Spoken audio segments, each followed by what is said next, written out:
اس خبر کا بہت عرصے سے ظاہر انتظار کیا جا رہا تھا اور بالآخر اب یہ خبریں ایسی سامنے آ رہی ہیں کہ J-35 سے متعلق جو آخری معاملات رہتے تھے وہ بھی اب پاک فضائیہ اور چین کے درمیان اب یہ طے پا چکے ہیں۔ ایئر وائس مارشل اس حوالے سے کیا کہہ رہے ہیں، ان کا اعترافی بیان بھی آپ کے سامنے رکھیں گے، اور پھر ہم نے یہ بھی دیکھا کہ آج صبح سویرے ہی پشاور کے اندر سے یا خیبر پختونخوا کے اندر سے ایک افسوسہ خبر بھی سامنے آئی ہے۔ ان دو خبروں کے پر آج کے اس ولاگ پر بات کرتے ہیں۔ السلام علیکم، آج تاریخ ہے 9 جون 2026 اور میں ہوں رضا عباس۔ آپ سے درخواست ویڈیو کو لائک اور چینل کو سبسکرائب ضرور کیجیے گا۔ سب سے پہلے خیبر پختونخوا کی صورتحال آپ کے سامنے تیزی کے ساتھ رکھ دیتے ہیں کہ یہاں پر آپ کو پتا ہے کہ مسلسل سیکیورٹی فورسز کی طرف سے IBO کا سلسلہ جاری و ساری رہتا ہے، یعنی کہ انٹیلیجنس بیسڈ آپریشن کا، اور اس کا ایک رد عمل بھی ہوتا ہے ان مسلح جتھوں کی طرف سے۔ یہ بھی پاکستان کے سیکیورٹی فورسز کے اوپر حملے جو ہے وہ کرتے ہوئے نظر آتے ہیں، لیکن اب آپ کو ایسا لگ رہا ہے کہ جو حکمت عملی کالعدم BLA کی تھی یا ہے، اسی حکمت عملی کے اوپر اب کالعدم TTP یا جسے ریاست پاکستان فطرت الخوارج کا نام دیتی ہے وہ بھی اب اسی کے اوپر چلتے ہوئے نظر آ رہے ہیں۔ یہ بات میں کیوں کر رہا ہوں،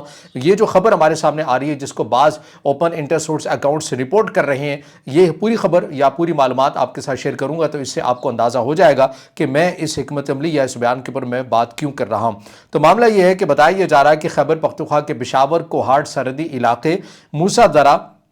میں یہاں پر ایک FC کی سرویلنس پوسٹ ہے، یہاں پر کالعدم TTP یا جسے ریاست پاکستان فطرت الخوارج کا نام دیتی ہے، اس کی جانب سے حملہ کیا گیا، اور نتیجے میں بعض اوپن انٹر سورس اکاؤنٹس کے مطابق سرکاری سطح کے اوپر ابھی تک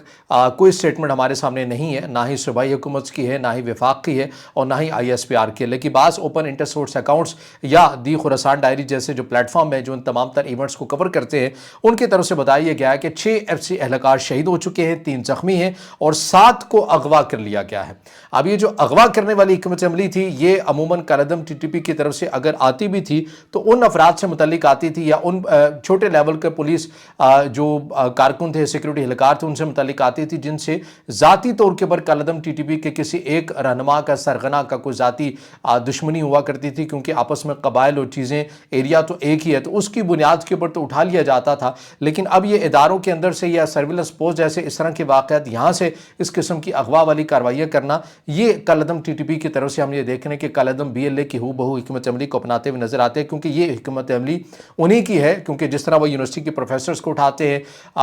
کسی حد تک سپاہیوں کو بھی اٹھا کر لے جاتے ہیں، بعد میں انہیں یا تو واپس کر دیا جاتا ہے یا پھر انہیں بے دردی کے ساتھ جو ہے وہ شہید کر دیا جاتا ہے۔ تو کالعدم TTP کی طرف سے اب یہ واقعہ رپورٹ ہو رہا ہے کہ 6 FC اہلکار شہید ہوئے ہیں اور 3 زخمی ہیں اور 7 کو اغوا کر لیا گیا ہے،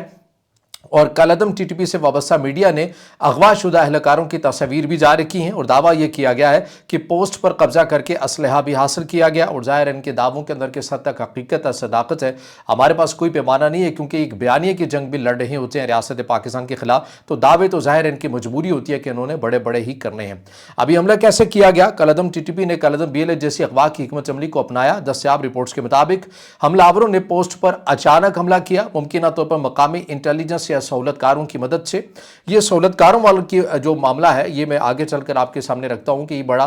کیسے حیران کن ہے، اس کے اوپر ہم نے ایک تفصیلی وہاں کے مقامی جو شخصیت ہے ان سے بھی ہم نے بات کی کہ واقعی سہولت کاری کس حد تک ہے، تو ان کا جو جواب ہے وہ بھی میں آپ کے سامنے رکھوں گا، لیکن پہلے یہ معلومات میں آپ کے ساتھ شیئر کرتا ہوں کہ مختصر فائرنگ کے بعد پوسٹ پر قبضہ ہوا، اہلکاروں کو شہید کیا گیا، پھر زخمی کیا گیا، اغوا بھی کیا گیا، اسلحہ لوٹا گیا، اور اغوا شدگان کی تصاویر میڈیا پہ جاری کی گئیں تاکہ نفسیاتی دباؤ بڑھایا جا سکے۔ یہ ایک کم شدت والا مگر ہائی امپیکٹ آپریشن تھا جو سرحدی علاقے قبائلی علاقوں میں کالعدم TTP کی روایتی ایمبوش ٹیکنیک ہے۔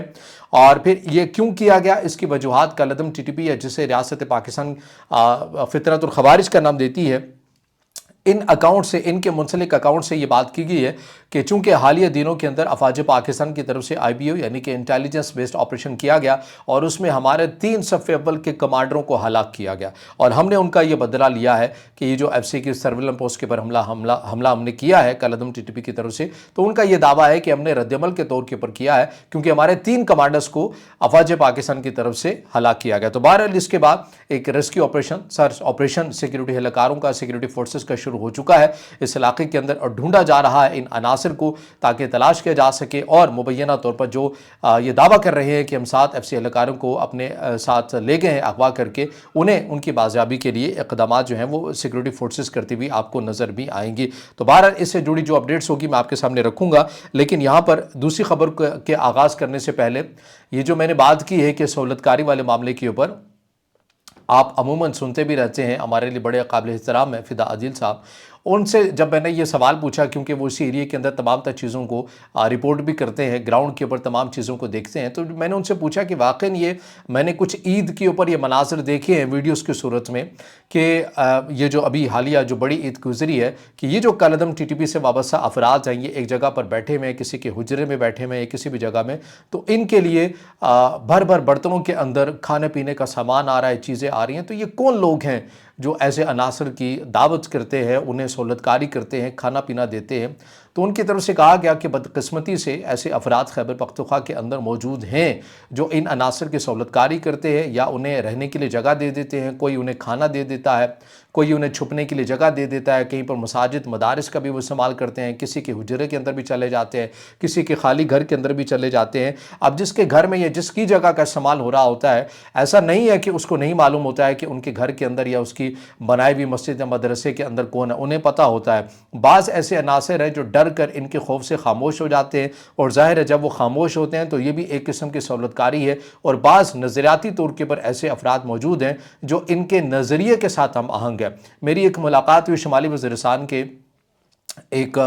दोस्त के साथ, या आप ये कह लें कि वो वहाँ पर मकामी थे। 2016 या 17 के अंदर वो मरकज़ी शहरों के अंदर आकर आबाद हो गए। तो मैंने उनसे पूछा कि वाक़ई ऐसा है कि ये जो हाफ़िज़ गुल बहादुर से मुतल्लिक़ कहा जाता है कि वो शुमाली वज़ीरिस्तान या इन साइड के ऊपर उसका ज़्यादा होल्ड है, तो उसकी होल्ड की वजह क्या है? क्या आया वहाँ के लोग बड़ी तादाद में उसके साथ हैं, या उसका एक नेटवर्क बड़ा मुनज़्ज़म किस्म का, मरबूत किस्म का है? तो उन्होंने कहा कि जी बिल्कुल, वहाँ पर ऐसे अनासर या ऐसे अफराद बड़ी तादाद के अंदर मौजूद है जो रोज़मर्रा के अंदर आम कारोबार तो करते हैं, लेकिन वो नज़रियाती तौर के ऊपर उसके साथ आहंग है और वो समझते हैं कि वो ठीक है। तो इस किस्म के जब तक वो अफराद मौजूद होंगे किसी भी जगह के ऊपर, तो वहाँ पर इस किस्म की कार्रवाइयाँ ज़ाहिर है ये सहूलतकारी के बगैर मुमकिन नहीं होती हैं। और खैबर पख्तूनख्वा के अंदर जहाँ पर बड़ी तादाद अमन चाहती है, जहाँ पर बड़ी तादाद खुद पुलिस अमन कमेटियों के अंदर शामिल होकर ऐसे अनासर के ख़िलाफ़ कार्रवाइयाँ करती है, और वो काबिल दाद है, काबिल तहसीन है वो ऐसे अफराद। लेकिन कुछ ऐसे अनासर हैं जो खामोशी के साथ इनके साथ मिले हुए हैं, इनकी सहूलतकारी करते हैं,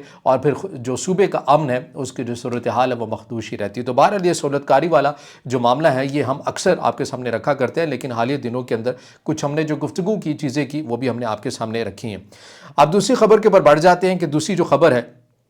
वो क्या है। इससे मुतालिक आपको पता है कि मुतादिद व्लॉगर्स दावे करते रहते हैं, लेकिन हम ये ज़रूरी ये समझते हैं कि जब तक हमारे पास कोई ग्राउंड के ऊपर, कोई पेज के ऊपर कोई चीज़ मुस्तनद मालूमात ना हो, हम इसके ऊपर जो व्लॉग है ये ना बनाएं। लेकिन अब J35 से मुतालिक बहुत सी चीज़ें अब सामने आना शुरू हो चुकी हैं। अगेन कहूँगा सरकारी सतह के ऊपर नहीं, लेकिन हुकूमत के, रियासत के